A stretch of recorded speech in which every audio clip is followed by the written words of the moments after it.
All right, that was your window. You missed it. Okay, so here is the main thing I want to talk about today.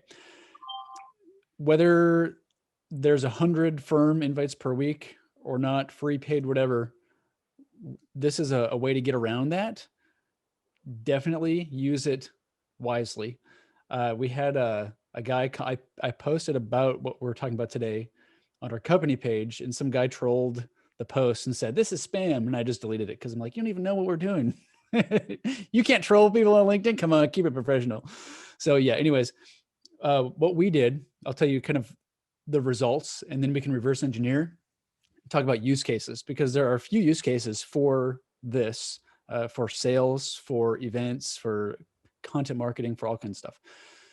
So what we did, starting 6 days ago, on Thursday, we sent out 700 invites in one day with a free account. And they were all very targeted leads, right? And I'll tell you, just in case you're wondering, our purpose with this was not, we weren't going to engage them with any kind of sales. We're just wanting to build the network with people that really would want to know this person. So we sent out 700 invites on Thursday. After we hit about 700, we were unable to continue with the process. It said error. So waited, it was the weekend, and then Monday, boom, again. And then we didn't have 700 more to send, but we sent on Monday and Tuesday 500. I'm looking at the math here, 518. No, sorry. Oh, we sent 579 between this Monday and Tuesday. 579 more invites from a free account. So total, like 1423 invites out in 6 rolling days. And that got us 518 new connections in 6 days. And it was all super targeted, right? So these people are all, I can't talk about the client and stuff, but they like knowing each other. And so there's not like a hard sell. They want to know each other.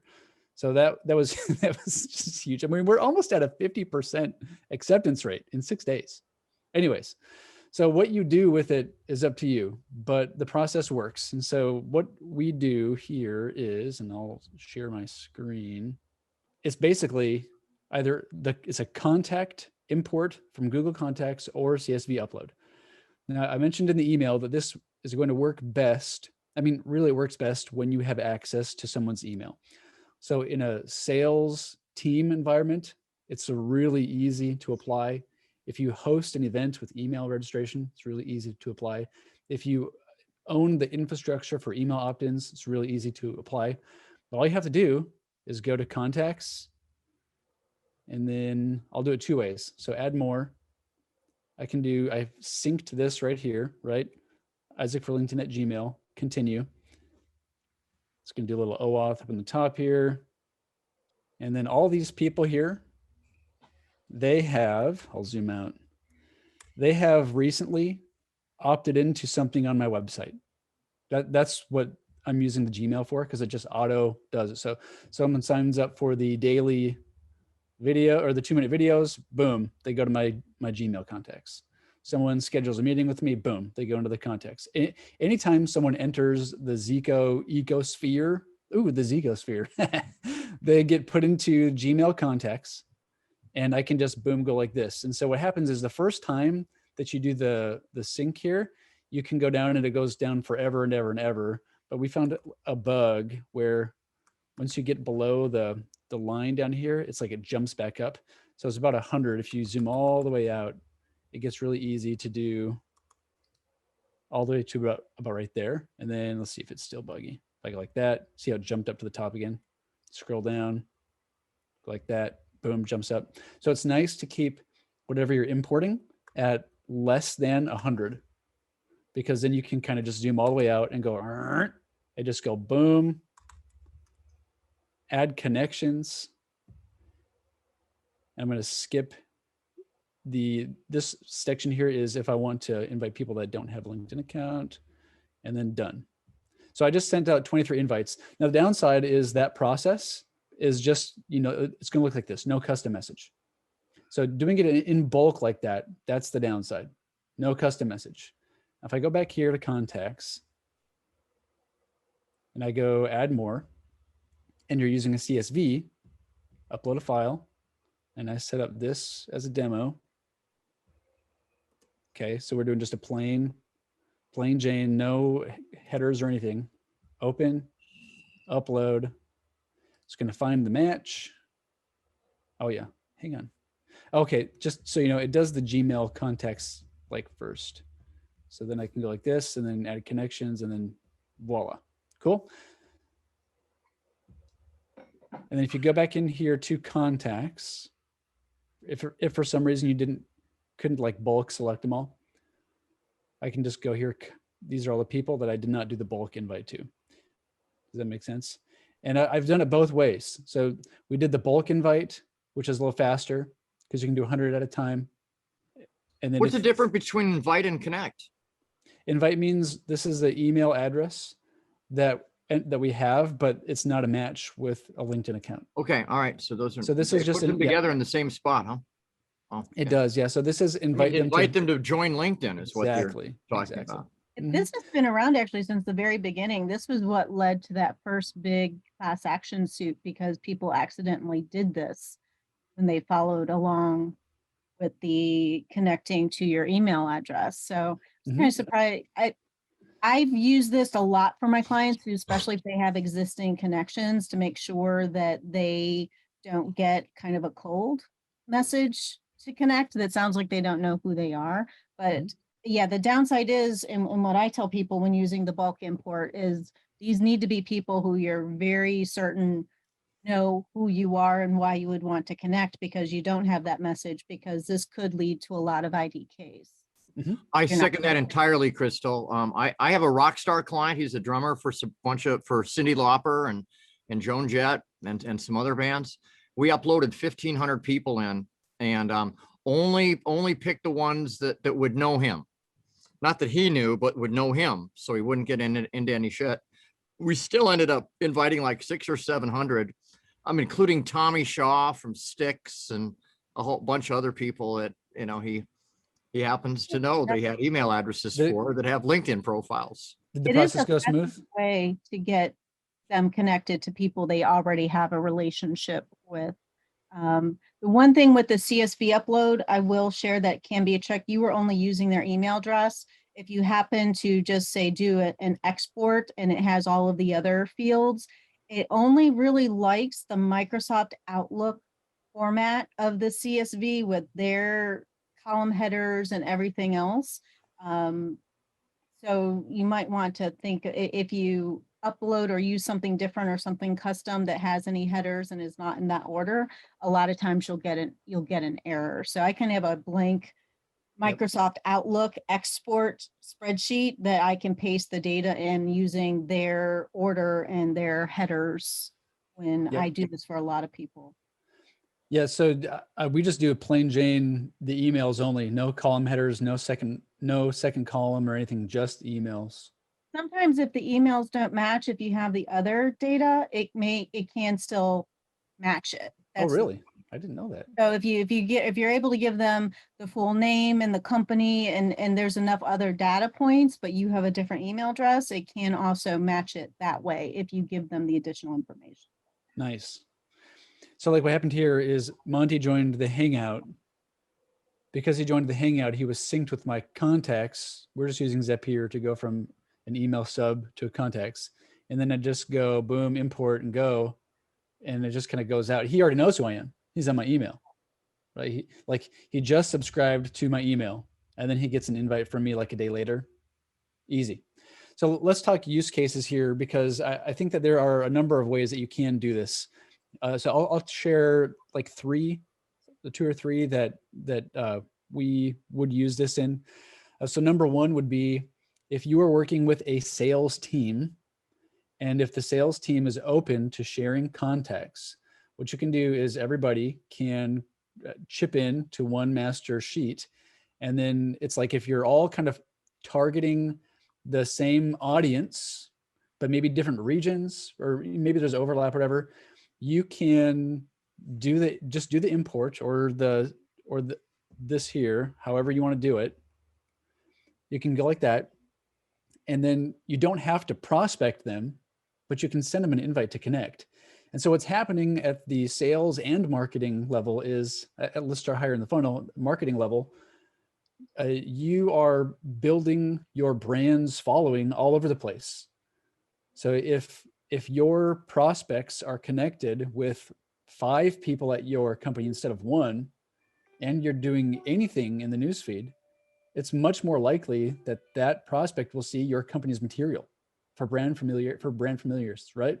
So if there's 10 sales reps, all 10 sales reps are going to invite the same people? Yeah. So that doesn't mean that they have to engage with them in messaging, but it's building the following, right? Because you connect and then you follow each other. And then think about it like this. If someone in your sales team approaches them and they're like, oh, I already know like 3 people at this company. That's cool. That can help as well. So not for everyone, but easy wins, really easy wins.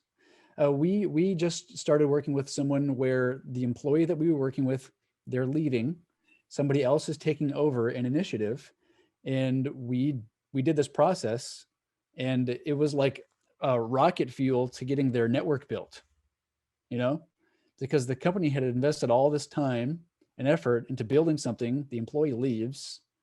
It would be, you know what I mean? Like, invite everybody to connect. You don't have to re-prospect them, but bring them into the company's ecosphere. So that's one case. So interesting though, it seems like, and I was actually wondering this for another client, that these invites do not hit the same limit. Right. Yeah. I mean, we sent 700 was the cap. 700 with a free account, no page views. And we've had almost a 50% accept rate. Well, in a way, this fits with LinkedIn's philosophy, which is why they allow it, because you're supposed to be connecting with people you already know. And if you are uploading them and you have their email address, to them, that's proof that you already know who they are. Right. And it's probably against the rules to share people's email with your team. So I should probably say that if you're watching this, and if you're LinkedIn and you're looking for something to get me in trouble, it's probably against the rules, but you could do it. Another case study would be like I was talking about with the email, right? So if somebody opts in to whatever we have on our website for email marketing, 2-minute videos, the Hangout, contact form, whatever, their email automatically gets synced with my contacts. I don't want to deal with an upload all the time. So it just goes right into my contacts, resync it, and then boom, it's another easy touch point. They might unsubscribe, but they're still following me on LinkedIn. So it's a little bit more sticky. So I think that's a good way to do that. And again, if it doesn't count towards your invite cap, why not? It's a great way to build the right network. Maybe you can message them, but if you have their email and you do this and you want to send more than 100 a week, like, do it. It's a great workaround. Another one would be if you hosted an event, right? So if you were the event host and you had access to the emails of everybody who registered and you wanted to invite everyone to connect, boom, upload it as a CSV. Easy. And just so you know, you can go like this, view the profile, and then connect that way and send a note. Or you could go into Sales Nav that way and then categorize them by list or whatever. It's a bit more steps, but you don't have to do the bulk generic invite. So if you're the event host, I could see that being very helpful. Anybody else have any other ideas where you could use the process? And just as a general rule, if you're building your own email list once a month, you can get your new email list subscribers to connect. Because that can be a difficult thing. And it's powerful if they've opted into your email. Yeah, actually, we signed up on a consistent basis, just refreshing and getting every new person who signs up. For sure. We signed up for, I don't remember what it was, Lucid Charts maybe. It was some SaaS. And then right after subscribing, I got an invite to connect from the owner. So it's like, I'm going to be paying for SaaS. Like within however many hours or days, I get an invite to connect from the owner of that company. I know who the company is. I'm like, I know what's going on. So I accept the invite and I straight up message him. I said, hey, is this what you're doing? And they're like, oh yeah. So yeah, it's a great way to keep building your audience beyond whatever limits that they have. Another use case could be if you post a job on LinkedIn and they opt in or connect, or apply, they may get on, you may get their email. So, but I don't know how that dynamic would work, but it may, this is interesting because I've seen it before, so, but I didn't know you could send out 700. We have, there's a guy, he somehow, it's like his target audience, it was public record what their emails were because of licensing and stuff. It was in the financial industry. He got a list of like 20 some thousand emails of his target audience, and we uploaded it right here. And every time that they found a match, we found them on LinkedIn. Now, what you do with that information is up to you, but you can find and match and do a bulk invite. Are we going to run into IDK issues? Mike, I don't know. We haven't. And honestly, I think that the IDK is kind of a thing of the past because you know how like they switched from doing a support ticket to provide emails to wait 24 hours. I wonder if that's even changed. And I wonder if it's a little bit different because it's coming from your contact list. I think it can be though, because this is something that people who buy lists will import and they don't have that relationship with them. I think you can still, if it's a cold list and these people don't know who you are, I think you will still run into IDK issues if you do too many of these. That's why I say I think it needs to be more of a warm list to keep yourself safe. But if you just go and buy a list and upload it and try to build these connections and these people have no idea who you are, I think you're definitely going to run into IDK issues. What do you think about this though? I think that's very prudent advice. What do you think about this though? If it is a cold list and if you're kind of doing it the gray way, gray hat, if there's no connect message and it doesn't sound sales pitchy, I personally would be less likely to click, I don't know this person. If it's a salesy connect message, I'd be more likely to push, I don't know. But if it's just a person that sent me an invite, I don't know why they want to talk to me. Like, I don't know. I'm personally less likely when there's not a connection message to push, I don't know. Anybody else? I have a question on this. Are you noticing profile views going up during the campaign? So the question would be, would these people be checking profiles once they get these generic invites? Oh, for sure. I mean, they're going to get an invite from you. If they're on the platform, they're going to check you out. Not everybody does that. There's a lot that just accept. So do you notice a spike in the profile views when you're running this? I mean, because you can also, if they're on paid accounts, these paid accounts are free accounts that you're running it through. I mean, we do it on both. So we don't really track profile views though. So I don't have any firm data. I mean, and I would say with certainty that some people are going to view your profile, some won't. So I'm sure profile views go up. Because that just, I mean, my point in asking that is it would support the notion of having a good profile. Oh yeah, for sure. This way you're less likely to get an I don't know if your profile looks like it's of value, not just a generic person. I mean, I'd say there are experts on either side of the should you use a personalized invite or shouldn't you? And there's data for both of them. I think a lot of it too probably comes down to who are the people on your list and how likely are they to be more inclusive and not want outsiders in. I think the more affluent or powerful the people in that list, the more likely you're going to get IDKs and your acceptance rates are going to go down. And that does flag LinkedIn if a whole bunch of those people don't accept, even if they just do and ignore. I think it really does come down to who's on the list and what is their knee-jerk reaction going to be to getting this cold, unpersonalized invite. Yeah. There's people who take retribution that personally will, because they just hate the concept, will IDK every single person. I think your headline really plays a big role in doing this. Your headline kind of replaces the message itself, doesn't it? Yep, absolutely. So if you're going to do this, maybe you should not have the "I help X do Y" headline, because then they're like, oh, they want to connect to sell me something. I'm X and they want to help me do Y. Maybe just positioning yourself more as an authority in the industry as opposed to someone selling to the industry. Yeah. Yep. So Absolutely. can't you, when you scroll your cursor over the picture or the headline, you get a summary of them, right? A summary of them? You get a picture of their headline, or you can see them in, if you go over Anthony's name, does it give you any more information just other than what's there? So how many people just go that far and say, oh, I talked to somebody, goes, oh, they look like a nice person, I'll connect. Yeah.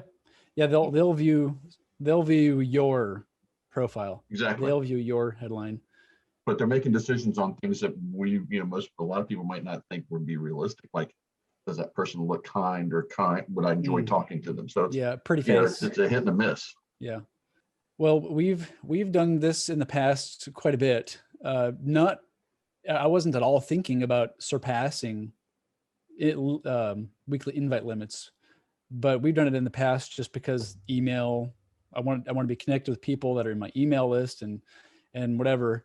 And then we had the takeover, and then the sales team contacts. I'm like, oh, how can we apply this? But so we've been doing this for a while. I've never had a problem with IDKs doing the import, but maybe we've just lucked out. I don't know. Maybe we've just lucked out, or maybe we're only connecting with an audience that would want to know us. I don't have any data there, but we certainly sent 700 invites in 1 week without any issues on a free account. So if you're starting from scratch, can be a great way to skyrocket what you're doing. I don't know, Kathleen, if you're still on, but I was thinking even like if your account got deleted, just do a contact import, right? Technically, you're not allowed to have another account once they kick you out, but but everybody does. All right, cool. That's it. That's the show, folks.